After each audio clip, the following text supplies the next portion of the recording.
Bonjour, la vidéo a coupé, donc je prends la suite. J'étais en train d'évoquer, pour parler de la pédophilie et des droits de l'enfant, j'étais en train d'évoquer la différence entre pédophilie et pédérastie et de la nécessité de bien définir où s'arrête et où commence, enfin où commence et où s'arrête l'enfance. Et j'évoquais le cas, donc j'ai pas pu finir, je ne sais pas pourquoi l'enregistrement s'est achevé.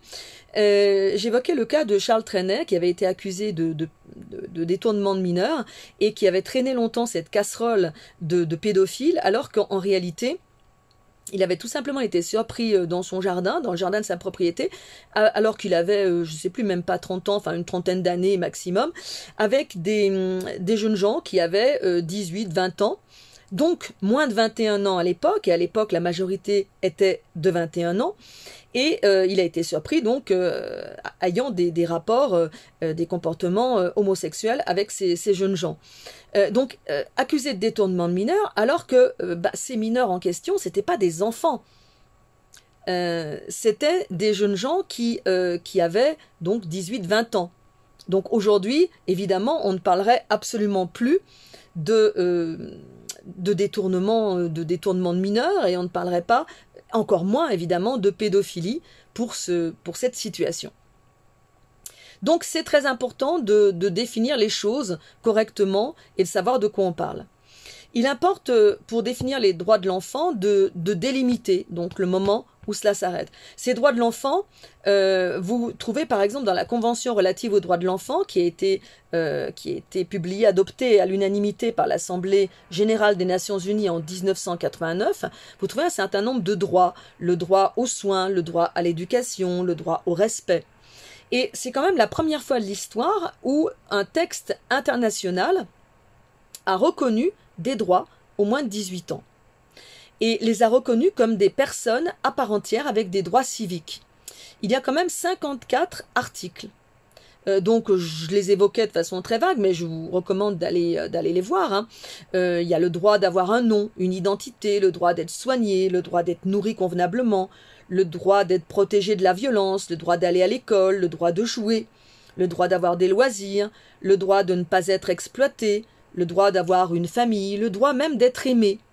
Donc c'est très large comme définition de ces droits. Alors, parmi ces droits, il y avait le droit à l'apprentissage. Alors, ça m'amène à un deuxième temps où je vais parler un petit peu de l'éducation, parce que c'est évidemment un des thèmes fondamentaux que nous allons rencontrer cette année en rapport avec l'enfance, puisqu'on a l'Émile de Jean-Jacques Rousseau au programme. C'est effectivement la période propice à l'apprentissage, d'une part originellement, naturellement, des gestes essentiels à la survie et à l'intégration au sein d'une société et de relations humaines. Et non seulement le texte de Jean-Jacques Rousseau va nous amener à discuter de cela, mais également les contes d'Andersen. Hein. Le jeu et les contes vont participer également avec l'enseignement scolaire à cette formation de l'enfant à une vie d'adulte. Alors, on pourrait citer pour cela un certain nombre de textes, et notamment le texte de Montaigne sur l'éducation des enfants. Alors, je vous invite à le lire, hein. Il est un peu trop long pour que je le lise ici. C'est dans les essais 1, vous trouvez le chapitre 26 qui s'intitule « De l'institution des enfants ».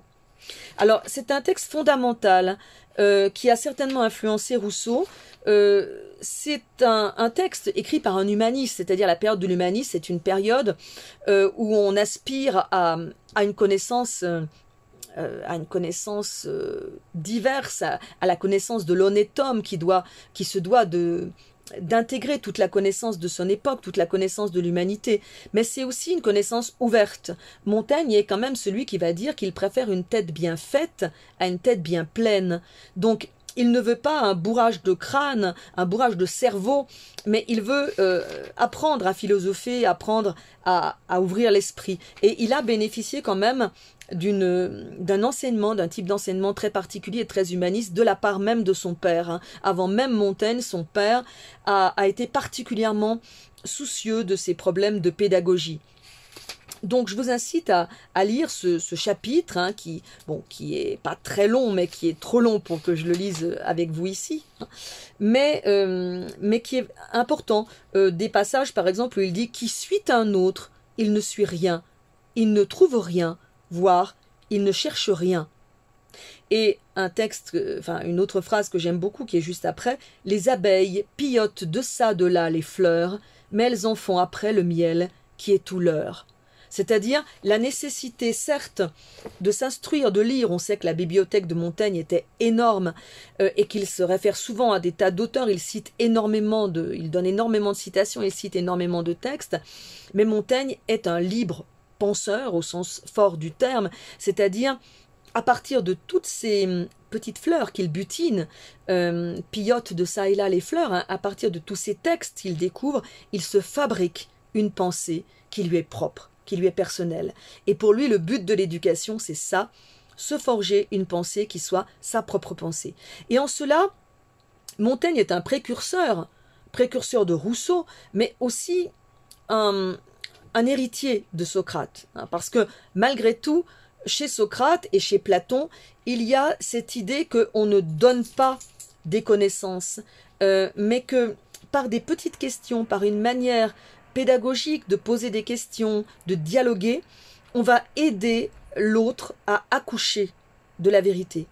Socrate pose des questions, Socrate se veut pratiquant de la maïeutique, qui est l'art de la sage-femme, qui était l'art de sa mère, qui était sage-femme, sauf que lui, il n'accouche pas les femmes et le corps des femmes, il accouche les hommes, enfin, parce qu'à l'époque, évidemment, c'était surtout avec les hommes qu'il dialoguait, il accouche les âmes, il les accouche de la vérité qu'ils portent en eux. Donc cette idée qu'on ne donne pas la vérité, on ne bourre pas les crânes de connaissances et de savoir, mais qu'on aide la personne à se développer, l'interlocuteur, qu'il soit jeune ou vieux d'ailleurs, on l'aide à se développer, on l'aide à trouver sa propre vérité. Vous l'avez chez Socrate, vous l'avez chez Montaigne, et puis on peut également parler de Rabelais. Hein. Rabelais, donc je vous incite à lire Gargantua, notamment dans Gargantua, le chapitre 23, comment Gargantua fut institué par Ponocrates en telle discipline qu'il ne perdait heure du jour. Alors c'est très impressionnant cette éducation que Ponocrates, humaniste, donne à Gargantua et qui n'est plus du tout l'éducation bourrage de crâne, apprentissage par cœur que lui donnaient les scolastiques, que critique beaucoup Gargantua, tous ces docteurs de Sorbonne, tous ces héritiers de la scolastique. Au contraire, Ponocrates, c'est un humaniste. Alors certes, il va donner énormément de savoir à Gargantua. Il va lui donner un planning extraordinaire avec aucune heure du jour ne va être perdue. Mais ce qui est très intéressant, c'est qu'on va voir qu'il va développer non seulement l'esprit, mais aussi le corps. Il va lui faire de l'exercice, il va lui faire du sport, alors qu'auparavant, le gros géant Gargantua ne faisait pas de sport. Le seul sport qu'il faisait, c'était de monter sur un âne et puis de faire le tour du pâté de maison. Donc là, au contraire, il va lui faire toutes sortes de sports pour développer son corps. Il va développer également les arts, la musique, le dessin, enfin tous les arts. Et puis, il va effectivement lui donner des connaissances. Mais au lieu de lui faire apprendre par cœur, comme les scolastiques le faisaient, eh bien, il va le faire réfléchir. Quand on lit un texte, que ce soit un texte de la Bible, que ce soit des poèmes, eh bien, ou que ce soit des textes sur l'histoire, on va ensuite discuter, réfléchir et essayer d'en tirer des leçons. Donc ça, c'est évidemment très important. Donc je vous recommande pour comprendre Rousseau, eh bien, de lire au moins ces extraits, hein, de vous référer à Socrate éventuellement, de lire cet extrait, ce chapitre de Gargantua, de Rabelais, de lire ce chapitre 26 de Montaigne, afin de mieux comprendre comment on en arrive à Rousseau au XVIIIe siècle et à sa manière de former l'enfant sans le déformer et en le laissant le plus possible suivre son penchant naturel, hein, puisque on le verra, parce que je ferai un cours sur Rousseau spécifiquement, mais on le verra, la thèse de Rousseau, c'est que chaque fois qu'un enfant vient au monde, c'est un homme naturel, un homme à l'état de nature qui arrive, sauf que très rapidement, eh bien, on va le mettre en forme, on va le civiliser, on va l'habiller, on va le langer, on va lui donner le biberon, on va lui parler, on va avoir un comportement d'homme civilisé avec lui, et on va donc le transformer très vite. Donc lui, ce qu'il préconise, c'est que on essaie le plus possible de le laisser se développer conformément à ce que la nature a voulu. Parce que pour lui, l'homme naturel était meilleur, effectivement, ou en tout cas moins mauvais que l'homme civilisé.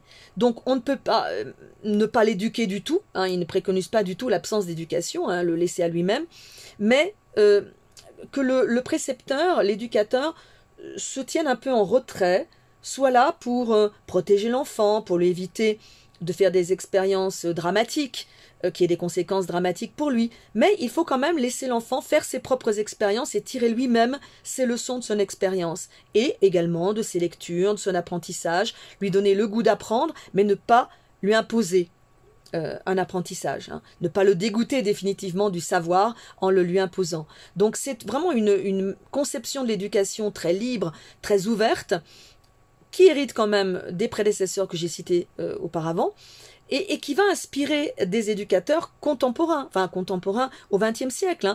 Hein.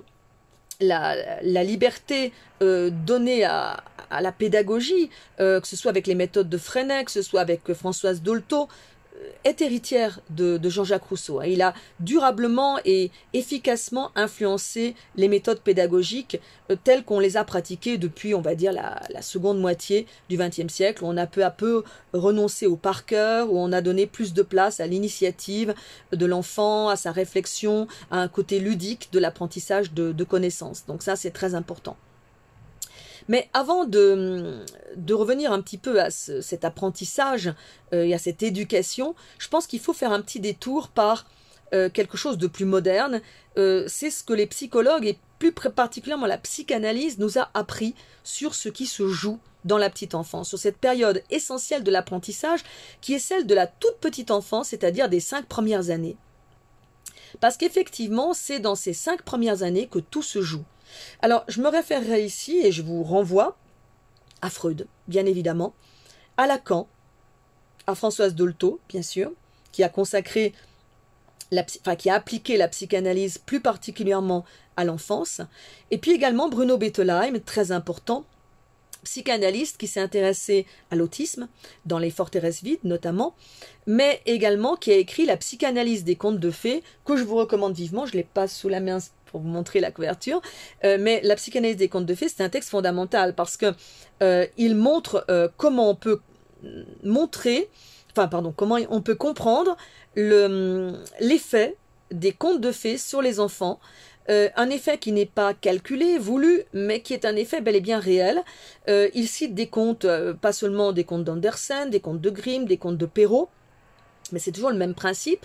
Et il montre comment ça parle à l'enfant, mais pas consciemment, mais comment ça parle à l'inconscient de l'enfant, et comment ça met en scène, en quelque sorte, d'une façon ludique et sans trop effrayer l'enfant et sans s'adresser à sa rationalité, comment ça met en scène un certain nombre de situations clés pour le développement psychique de l'enfant.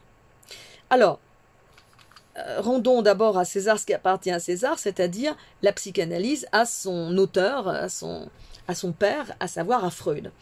Alors, quelques éléments de vulgarisation que je vais évoquer, c'est d'abord les 3 stades de la formation de l'enfance chez Freud. Stade oral, stade anal, stade phallique. Alors, à quoi correspondent ces différents stades? Les 3 stades correspondent à leur nom correspond à des zones érogènes, c'est-à-dire des zones érogènes qui vont être privilégiées chez l'enfant. Alors, Freud a beaucoup choqué les gens de son époque en disant que l'enfant était un pervers polymorphe. Alors ça a beaucoup choqué parce que tout à l'heure je le disais, l'enfance évoque l'innocence, et dire que l'enfant est un pervers polymorphe, c'était choquant.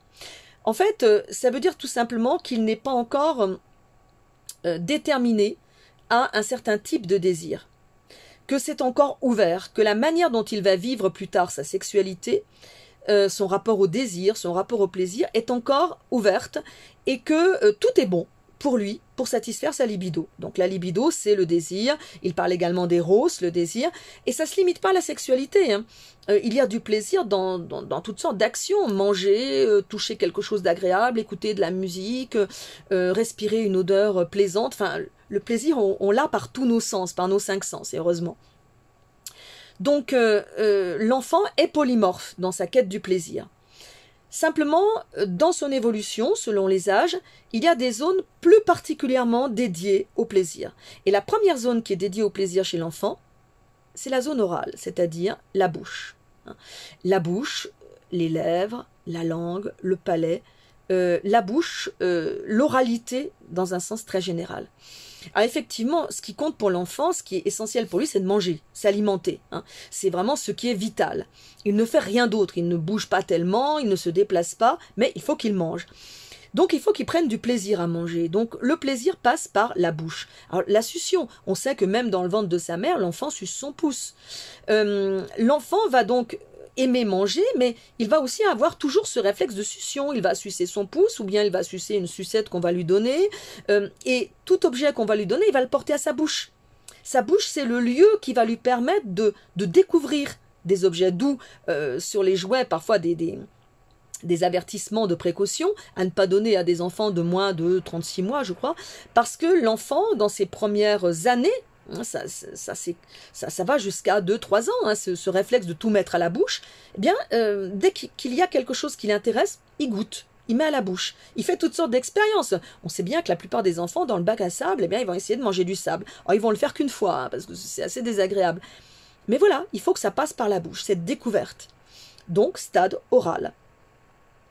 Ensuite, il y a le stade anal. Le stade anal, bien anal, ça vient de anus.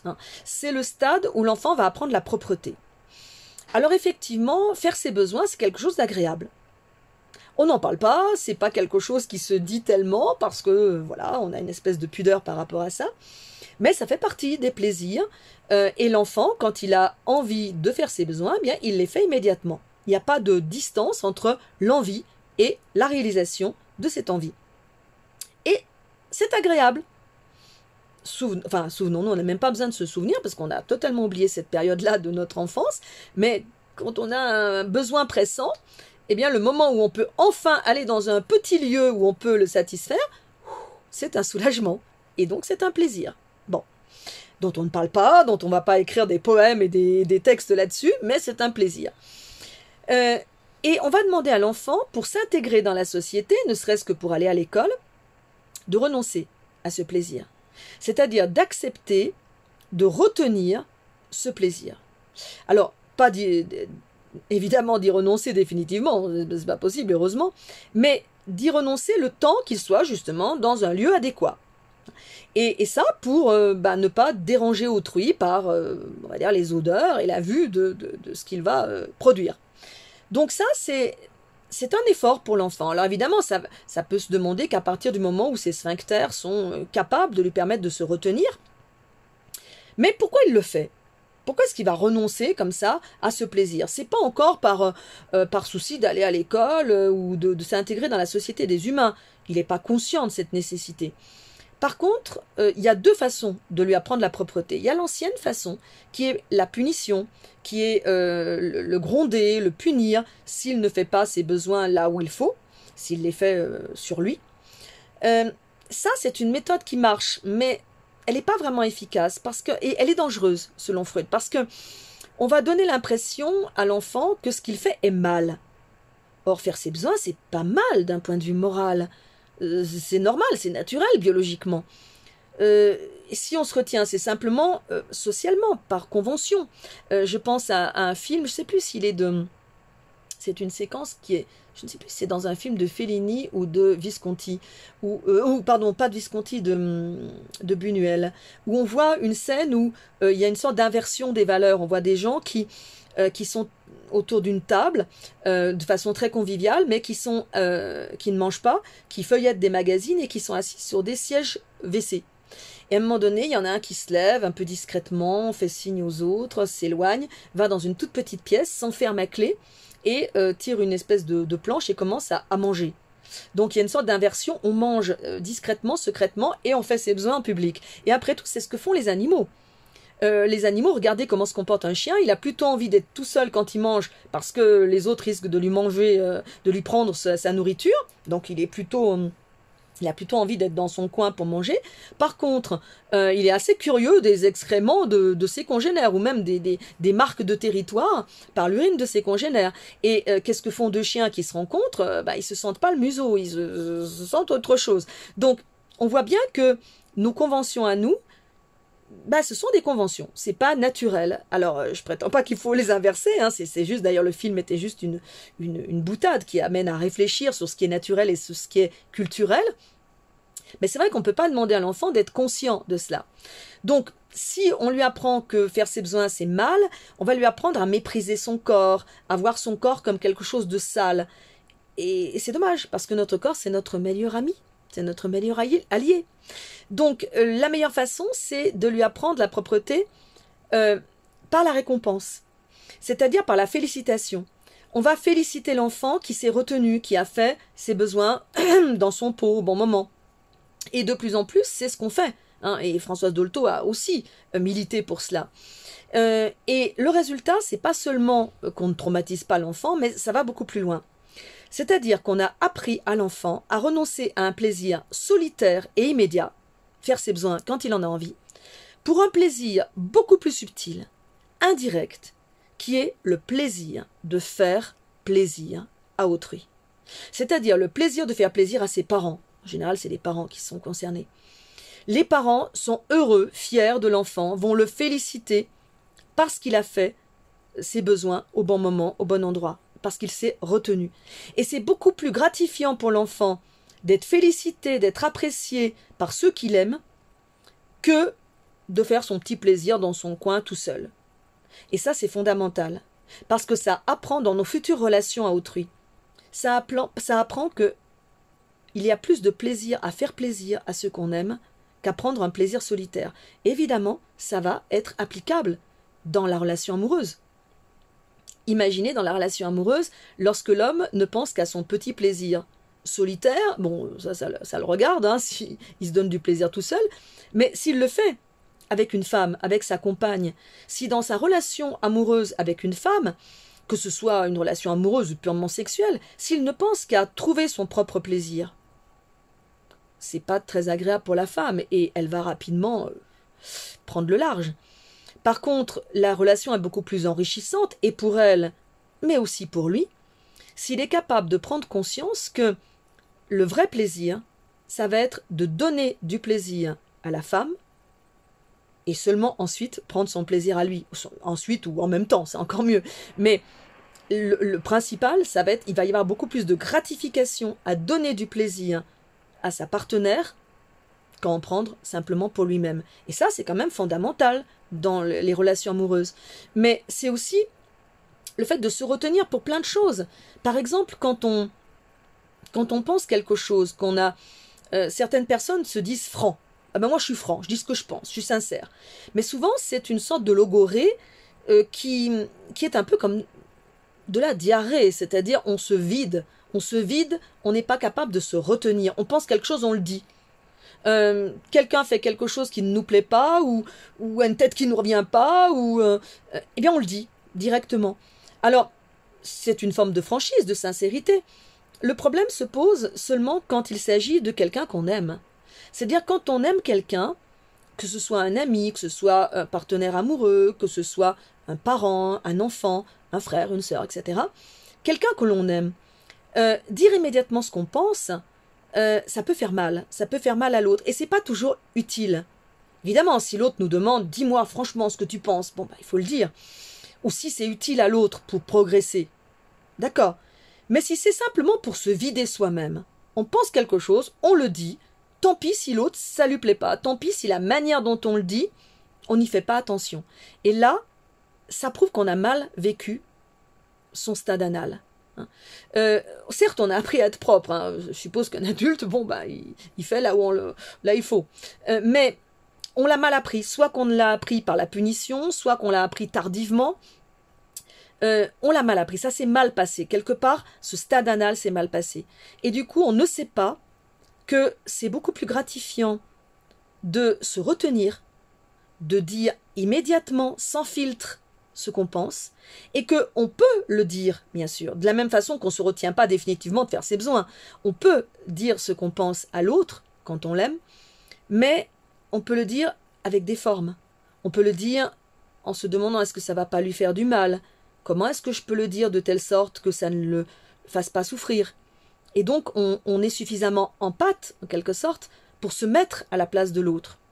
Et ça, cette capacité, eh bien, elle vient de cette période essentielle qui se passe entre l'âge de 2 ans, l'âge de 2 à 5 ans, on va dire selon les personnes.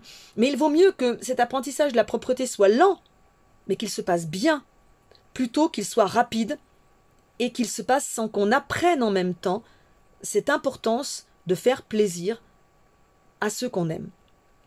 Puis enfin, il y a le stade phallique. Et le stade phallique, c'est un stade qui commence entre 3 ans, 4 ans, 5 ans.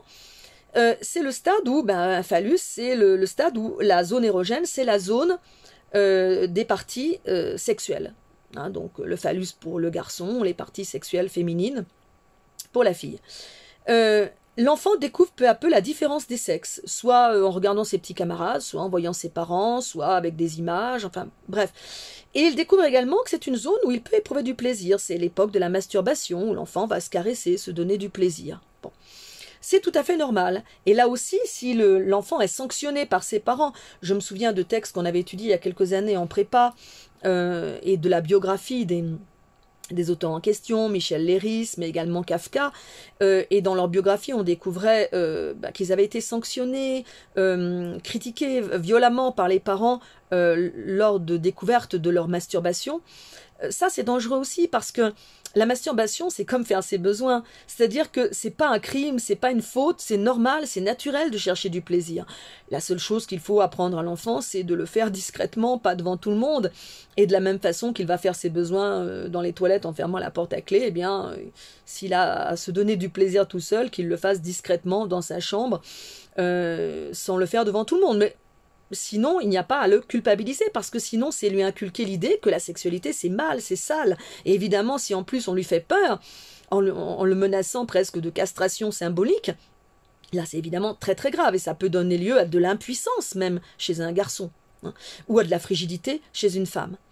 Donc, cette période est très importante. Et c'est aussi la période du complexe d'Oedipe, c'est-à-dire la période, alors bon, vous connaissez le mythe d'Oedipe, hein, Oedipe qui est censé tuer son père et épouser sa mère, et malgré les précautions qui consistent à l'abandonner, eh bien Oedipe va grandir sans savoir qui sont ses parents, et il va, rencontrant son père, le tuer, et plus tard, libérant la ville du Sphinx, épouser sa mère.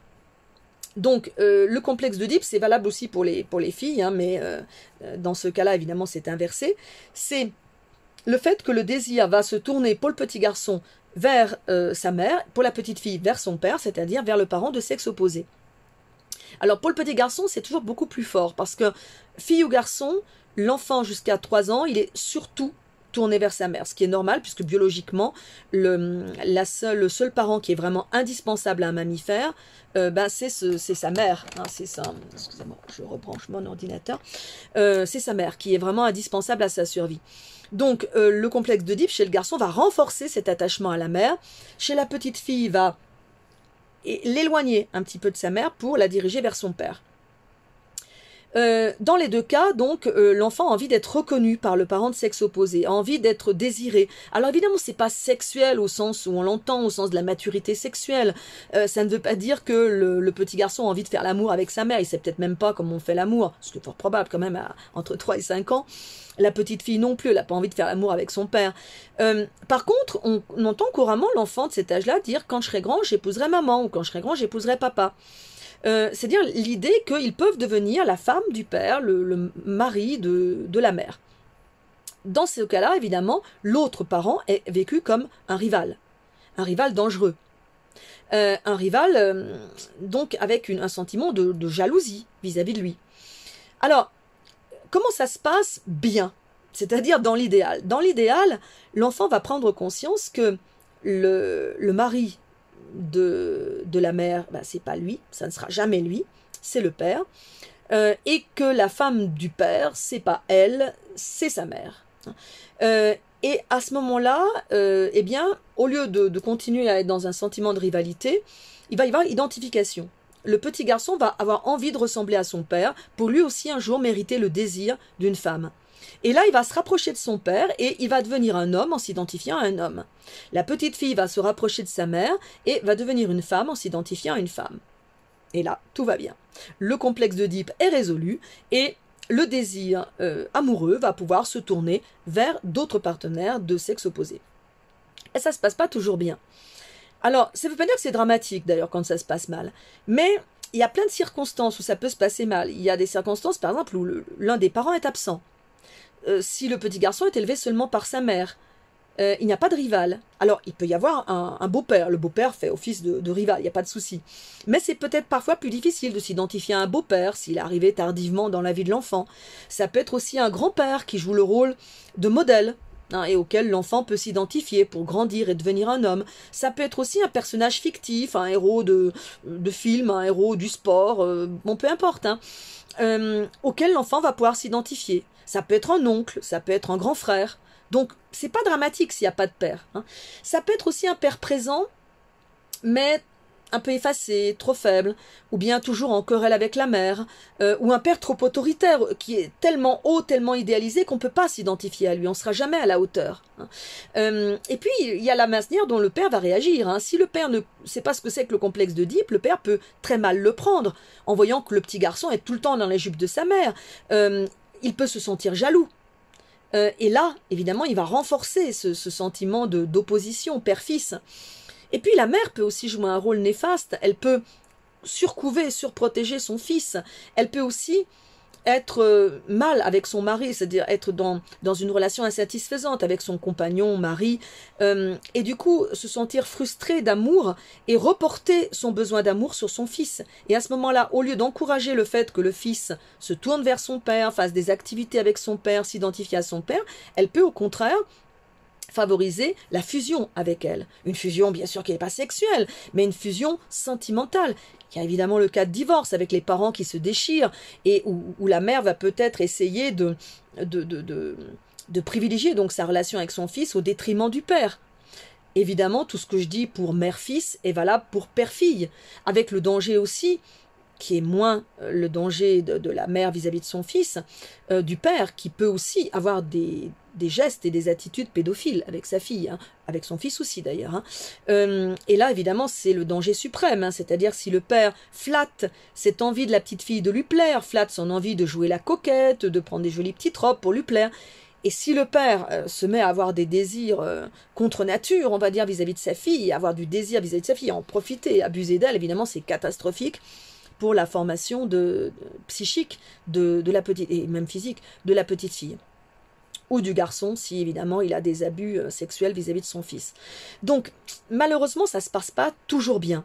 Alors, ça peut donner quoi? Le résultat d'une enfance qui ne va pas se passer idéalement. On peut la surmonter, on peut le surmonter. Ça peut simplement donner un garçon un peu trop, ayant un peu trop idéalisé sa mère, ayant du mal à rompre, à sortir du complexe d'Oedipe, un garçon qui aura peut-être des relations amoureuses avec des femmes, mais qui va toujours les comparer à sa mère, elles seront jamais à la hauteur. Il cherchera toujours la femme idéale, mais la femme idéale c'est sa maman, donc aucune femme ne pourra le satisfaire. Bon, ça va peut-être donner du donjuanisme. C'est pas dramatique, on vit très bien avec. Et pareil pour les femmes. Les femmes peuvent peut-être toujours trouver que les hommes ne seront pas à la hauteur, que son père sera toujours supérieur aux autres hommes, donc être toujours insatisfaite par les hommes qu'elle rencontre. Bon, c'est pas dramatique là encore. Puis ça peut aussi aboutir peut-être à des orientations sexuelles différentes, c'est-à-dire au lieu de s'identifier à un homme et donc à un homme qui a des désirs vis-à-vis des femmes, eh bien le petit garçon va peut-être s'identifier à une femme, c'est-à-dire à une personne qui a des désirs vis-à-vis des hommes et donc peut-être avoir des désirs homosexuels. N'oublions pas qu'il est polymorphe, son désir n'est pas encore orienté vers les femmes ou les hommes pour l'enfant, qu'il soit garçon ou fille. Donc voilà, ça peut donner une orientation sexuelle différente. Et là encore, c'est pas un problème. Si on l'assume bien, il n'y a aucun souci à être homosexuel ou à être bisexuel. Il n'y a pas de problème. Le problème, il est si on vit mal les choses, que ce soit le donjuanisme, que ce soit l'homosexualité. Si on le vit mal, si on se sent mal dans sa peau à cause de ça, bah évidemment que ça pose problème. Mais ça peut être aussi des relations difficiles avec les partenaires, pas forcément le donjuanisme, mais on va vivre des relations avec des partenaires, mais on va avoir du mal à fixer son désir, à ne pas peut-être trahir les partenaires, à ne pas être jaloux. Enfin, il y a toutes sortes de dysfonctionnements relationnels amoureux qui peuvent provenir du fait que ce complexe d'Oedipe a été mal vécu, s'est mal déroulé. Et honnêtement, les complexes d'Oedipe, surtout maintenant avec la dislocation de la cellule familiale, l'abondance des divorces, la famille typique telle qu'elle pouvait exister à l'époque de Freud, et qui n'était pas forcément d'ailleurs idéale dans son fonctionnement, avec beaucoup de femmes malheureuses, mal mariées, etc. La situation idéale, elle est malheureusement très très rare. Alors, c'est pas dramatique, mais c'est vrai que souvent, quand quelqu'un va aller voir un psychanalyste, suite à des problèmes, qui peuvent être des problèmes de dépression, des problèmes de névrose, de psychose, etc., donc des problèmes plus ou moins graves, le psychanalyste va le faire remonter à son enfance pour essayer de comprendre les dysfonctionnements qu'il y a eu. Et même quand on fait du coaching avec un coach pour réfléchir sur ses relations amoureuses, eh bien souvent il va parler de ce qu'on appelle la loyauté familiale et nous faire remonter à ce qui s'est passé entre nos parents, à quoi ressemblait le couple de nos parents, quel était ce modèle, est-ce que c'est un modèle positif à nos yeux qu'on voudrait reproduire, ou est-ce que c'est un modèle négatif, est-ce que c'est un modèle qu'on voudrait réparer quelque part en se disant je vais essayer moi d'y arriver là où ils n'y sont pas arrivés. Donc ça pèse très lourd sur nos relations futures, et on peut s'en sortir, on peut surmonter ce problème, à condition d'en prendre conscience. C'est le but de la psychanalyse, c'est faire prendre conscience de nos déterminismes, pour les formuler, pour les faire arriver à notre conscience, au lieu qu'ils restent inconscients. C'est quand les déterminismes sont inconscients qu'ils agissent sur nous et qu'ils nuisent à notre liberté, voire à notre santé mentale. Par contre, une fois qu'on les fait arriver à la conscience, tout va bien. Enfin, tout va bien. Ça va mieux, on va dire, ça va beaucoup mieux. Donc, voilà pour ce qui est de ce que nous explique Freud. Vous avez également chez Lacan une phase qui est importante et qui peut nous permettre de mieux comprendre l'enfant, c'est le stade du miroir. Le stade du miroir, c'est celui de l'identification. Alors, c'est quelque chose qui était déjà présent lorsque Freud parle de l'identification au père ou à la mère. On a besoin pour grandir, pour devenir un adulte, de deux choses. L'identification et la différenciation. Et s'il n'y en a qu'une des deux qui fonctionne, ça ne va pas. Si on s'identifie uniquement à l'autre, c'est un peu chameau-lion, chez Nietzsche. Si on s'identifie à l'autre mais qu'on n'est pas capable de se différencier, on est un clone. On n'a pas de personnalité. Si par contre on est seulement dans des différenciations, on n'arrive pas non plus à se construire. On a besoin pour se construire de modèles. D'imiter des modèles. Alors, c'est pas seulement les parents, bien sûr, ça peut être des professeurs, ça peut être des amis, ça peut être des personnages historiques, ça peut être voilà, ça peut être plein de choses. On a besoin de ces modèles pour se construire. Mais on a besoin aussi de se différencier, de dire moi, je suis différent des autres. Et ça, c'est le stade du miroir.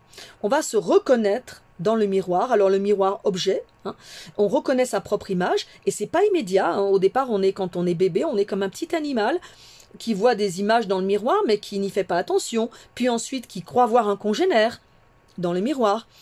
Et il faut une certaine évolution. Alors, ça arrive parfois chez certains mammifères évolués, parfois chez certains animaux domestiques, comme chat ou chien, mais pas trop chez eux encore. Plus chez le singe ou plus chez le dauphin.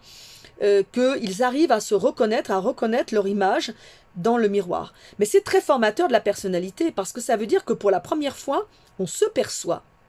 Sans miroir, on perçoit ses mains, son corps, mais c'est-à-dire pas ce qui traduit le plus notre personnalité. Ce qui traduit le plus notre personnalité, c'est notre visage, nos yeux, notre regard, notre sourire, bon, malheureusement souvent masqué en cette période difficile. C'est cela qui représente notre personnalité, mais on ne le voit pas. Donc le miroir, l'objet, ou autrefois peut-être se mirer dans l'eau, penser à Narcisse qui se mire dans sa propre image et s'y noie, c'est ce qui nous permet de nous percevoir en tant qu'autres. Et voir nos ressemblances avec autrui, mais aussi notre différence. Et prendre conscience que ce qui est dans le miroir, il y a une partie qui est moi, puis il y a une partie qui n'est pas moi, qui est ce qu'il y a derrière le miroir. Et c'est d'ailleurs par rapport à ça que l'enfant reconnaît qu'il a affaire à un miroir. Hein. Il y a ce qu'il voit en face de lui et ce qui est derrière lui. Tiens, cette image, ce poster de cheval, il est dans le miroir, puis il est aussi derrière moi. Ah, donc cette image de moi, elle est ici et puis elle est là en face. Donc tout ce processus d'identification qui peut se faire face à un vrai miroir, mais aussi par rapport à l'autre, c'est-à-dire le parent, qui est aussi un miroir, l'enfant. Et finalement, toute personne en face de nous est un peu un miroir.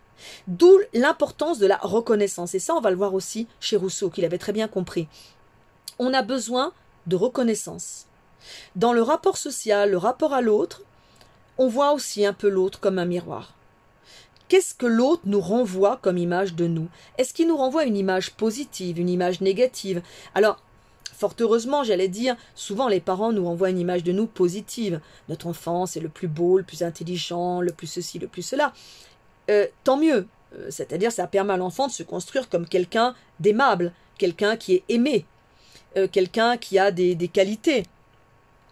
Mais ça peut aussi être l'inverse. Hein. Des parents peuvent peut-être en pensant faire réagir l'enfant, lui dire tu es nul, je sais pas, tu es pas bon à l'école, tu es paresseux, tu es pas dégourdi. Enfin bon, il y a toutes sortes de critiques que les parents peuvent faire, peut-être en croyant bien faire à leur enfant, mais qui sont finalement néfastes au développement de l'enfant, au développement de son psychisme. Donc ça, c'est déjà un premier miroir que nous renvoient les parents. Puis après, il y a l'image que nous renvoient nos camarades de classe. Hein. On n'est plus le plus beau, le plus intelligent, le meilleur aux yeux des camarades de classe, ni par rapport au maître, au professeur. Donc là, ça nous renvoie une image qui est parfois une bonne claque dans la figure. Ça fait toujours du bien, à tout le monde d'ailleurs.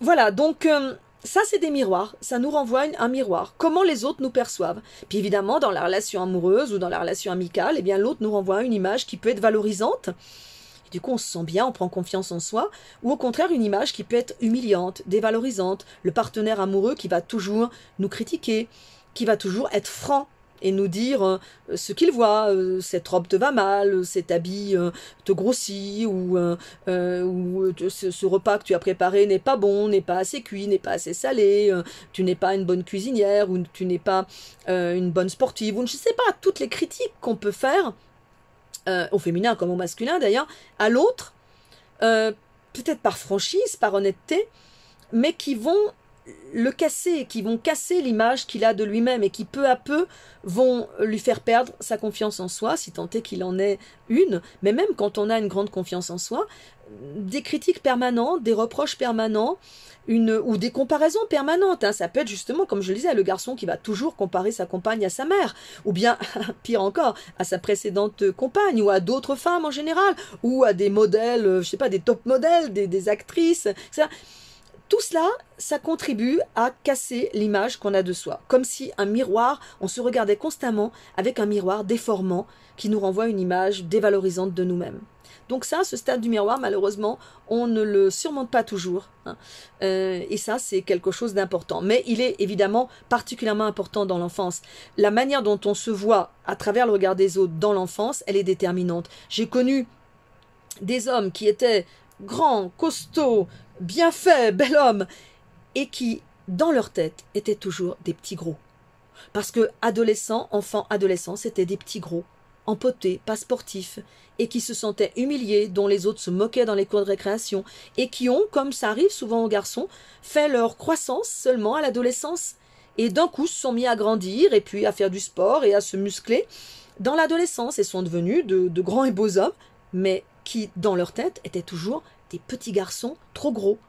Et résultat, soit des complexes qu'on traîne toute sa vie, soit et qui se traduisent soit par un complexe d'infériorité, des gens complexés, timides, soit, et c'était le cas de ce bel homme en question, par des complexes de supériorité, où on cache son complexe d'infériorité en ayant toujours une attitude pédante, humiliante vis-à-vis d'autrui, et en se sentant toujours blessé, attaqué, en essayant d'attaquer le premier. Et ça, c'est aussi très désagréable.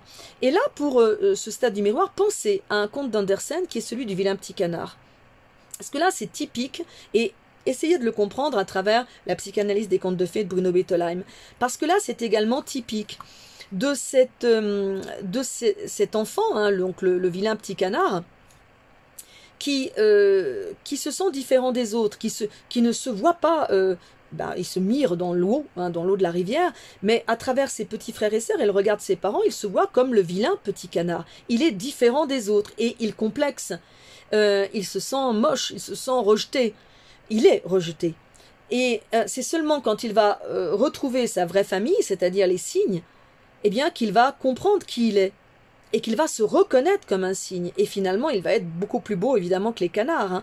Et ça, c'est un conte très important. C'est un conte qui dit à l'enfant, même si tu te sens laid, même si tu te sens différent, même si tu te sens rejeté, tu peux un jour trouver tes semblables. Ça ne veut pas dire forcément ta vraie famille, mais ça veut dire ceux qui te ressemblent. Tu peux un jour découvrir des gens qui sont comme toi et avec qui tu vas pouvoir t'identifier.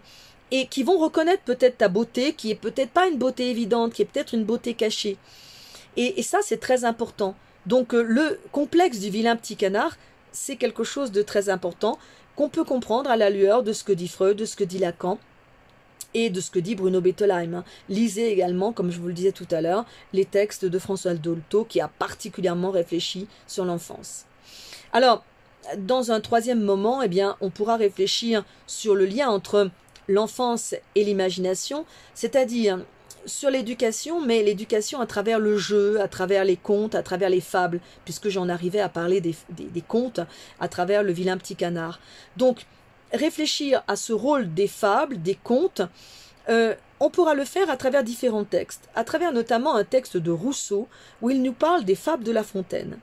Les fables de La Fontaine, ce sont des textes qui sont écrits pour les adultes, mais qui peuvent être étudiés par les enfants. Mais on verra ce qu'en pense Rousseau et la manière dont on peut utiliser les fables de La Fontaine efficacement pour les enfants, ou pas.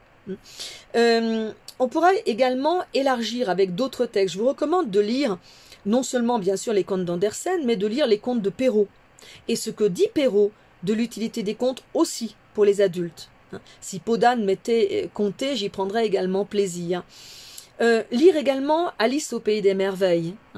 Tout à l'heure, je parlais du Petit Prince de Saint-Exupéry, mais Alice au Pays des Merveilles est aussi un conte, enfin, oui, un conte, une histoire pour enfants, écrite par un grand mathématicien, à lire vraiment sur l'imagination et la manière dont un enfant a encore cette imagination qui rend tout possible.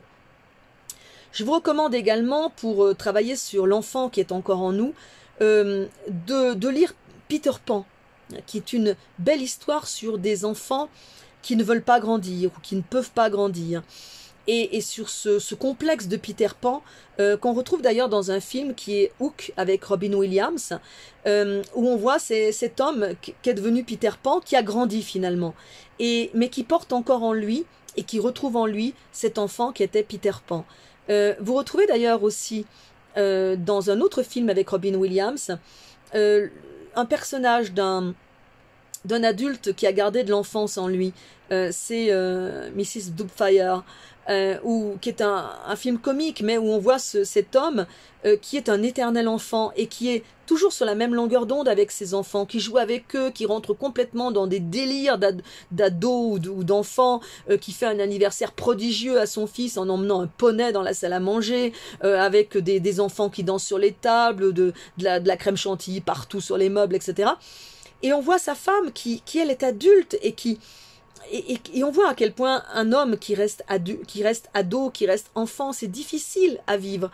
Et beaucoup de femmes sont souvent confrontées à ça.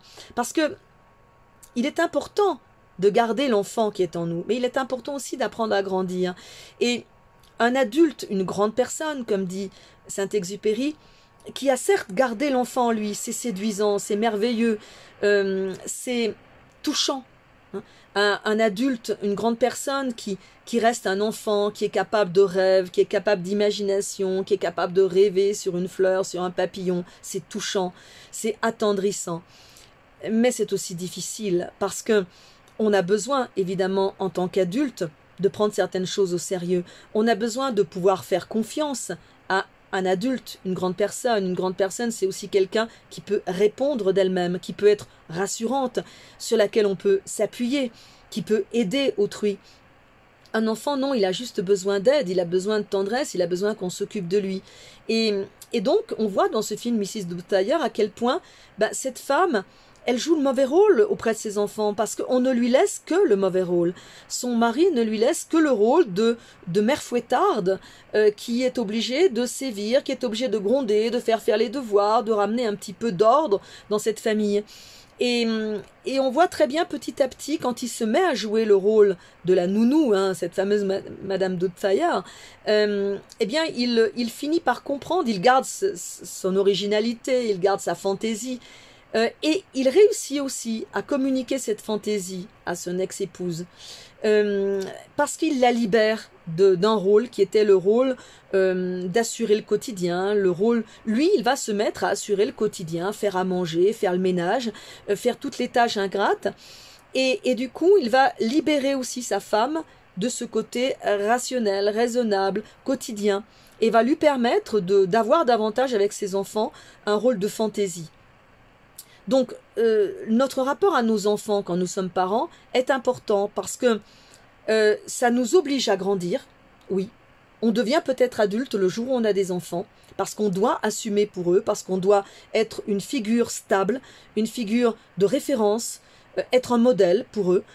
Donc ça nous aide à grandir, mais en même temps, ça nous aide aussi à renouer, et ça c'est important, ça nous aide à renouer avec l'enfant qui est en nous. Si on est uniquement un parent père ou mère fouettarde, un parent rationnel, raisonnable, incapable de jouer avec ses enfants, incapable de rêver avec eux, de s'émerveiller avec eux, eh bien c'est un petit peu dommage.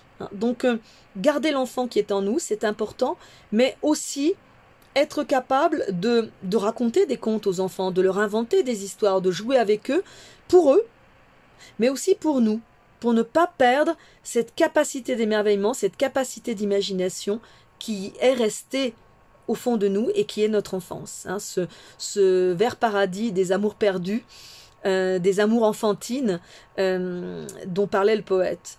Donc voilà, c'est simplement un cours introductif à ce thème. Il y a encore beaucoup de lectures à faire, il y a encore beaucoup d'études à faire. Je partagerai des textes et je partagerai au fur et à mesure de l'été certaines références, mais là c'est simplement pour mettre en place des pistes de réflexion que vous pouvez creuser et qui vont peut-être vous aider lorsque vous allez lire les 3 ouvrages à les lire en pensant à ces problématiques possibles. L'enfance et l'éducation, l'enfance et l'apprentissage, l'enfance et l'imagination, l'enfance et le rêve, l'enfance et le rapport à autrui, la manière dont le psychisme va se former à travers la relation, les relations familiales, à travers les contes de fées, à travers le jeu. Le jeu, c'est quelque chose de très important sur lequel je vous invite à réfléchir également. Et puis donc l'enfance et l'innocence, l'enfance également et les droits de l'enfant. Donc tout cela, ce sont simplement pour l'instant des pistes. Et puis je vous retrouve prochainement pour un cours introductif sur Jean-Jacques Rousseau pour vous aider peut-être, je l'espère, à découvrir l'Émile et à pouvoir le lire plus facilement. Ceci dit, l'Émile, c'est un texte qui se lit très facilement et qui a sans doute beaucoup moins besoin d'accompagnement à la lecture que le Gai savoir de Nietzsche. L'Émile, c'est un texte, personnellement, je l'ai lu, j'avais 15 ans et je me réfugiais au sommet des arbres pour qu'on me laisse tranquille, pour que les camarades ne viennent pas m'entraîner dans leur jeu d'enfant ou d'adolescent, pour me permettre de lire tranquillement l'Émile. Donc l'Émile, comme le discours sur l'origine de l'inégalité, ce sont des textes que j'ai lus à 15 ans en grimpant aux arbres. Donc je pense que ce sont des textes qui se lisent assez facilement, même s'il y a ensuite beaucoup à réfléchir dessus, et il est évident qu'en tant qu'adulte, que grande personne, j'ai découvert pas mal de choses en plus dans ces textes.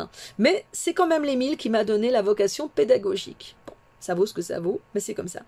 Je vous souhaite un bon été, une bonne journée, selon le moment de la journée où vous écoutez cette vidéo. Et je vous donne rendez-vous pour une prochaine vidéo concernant Rousseau. Au revoir!